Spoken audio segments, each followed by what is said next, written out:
Droste-hülshoff, Annette von Droste-Hülshoff is the only woman writer whose works are traditionally included in anthologies and discussions of 19th-century German literature.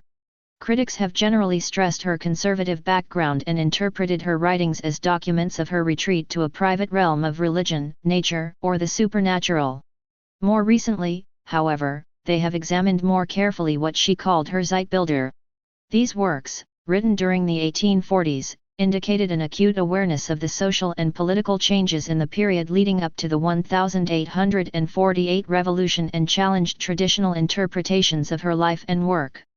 Born into an aristocratic, Catholic family in Westphalia, she was raised in a society which believed that writing was acceptable for a woman only as an avocation. With the exception of several extended trips, she lived with her family, either in the family castle at Hulshoff or in Rushhaus, the home where her mother lived after her father's death, or in Meersburg with her sister's family.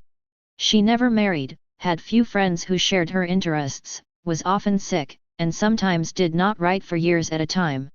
Commentators correctly stress the narrow confines of her life and the dominant influence of her family. Her writings, however, also reveal her struggle for a measure of independence. As the title of a recent biography stressed, her life was spent in the tension between obedience and resistance to the conservative traditions of her class. She was educated by private tutors and began writing poetry as a child, developing quite early a sense of herself as a writer. When, in 1820, she was attracted to two men simultaneously, her relatives endeavored to protect the young men from a cousin whom they believed took herself too seriously.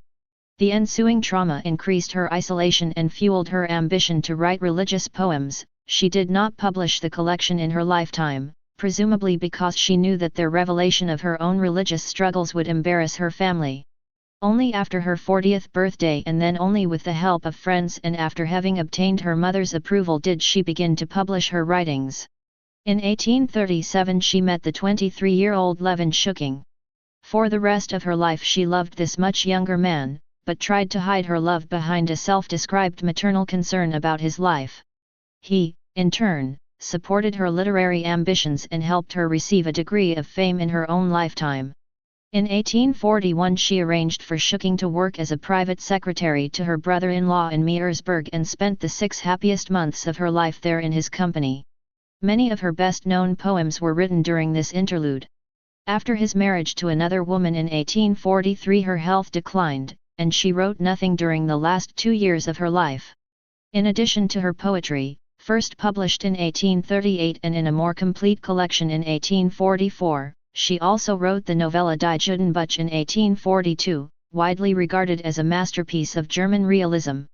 In 1840 she authored a one-act comedy and in 1845 published anonymously, again to protect her family, sketches of Westphalia describing its people and landscape. The drama fragment Bertha, begun when she was 16 years old, and the unfinished prose work Ledwina, begun in 1824, both of which can be read as veiled autobiographies, remained uncompleted. These fragments, as well as some of her poems, have led recent critics to recognize that she identified herself as a woman writer and discerned the concomitant problems. Gender was made the subject of much of her writing through prisoner motifs or through a vocabulary of restrictions and limitations. Although she was never politically active and in fact seemed outwardly to have distanced herself from political and social events, a portion of her writings revealed the influence of her age. They prove that she had a public consciousness and saw her writing as a tool to reach people and help them improve their world. She did urge cautious change, always with an eye for what effect such change would have on society as a whole.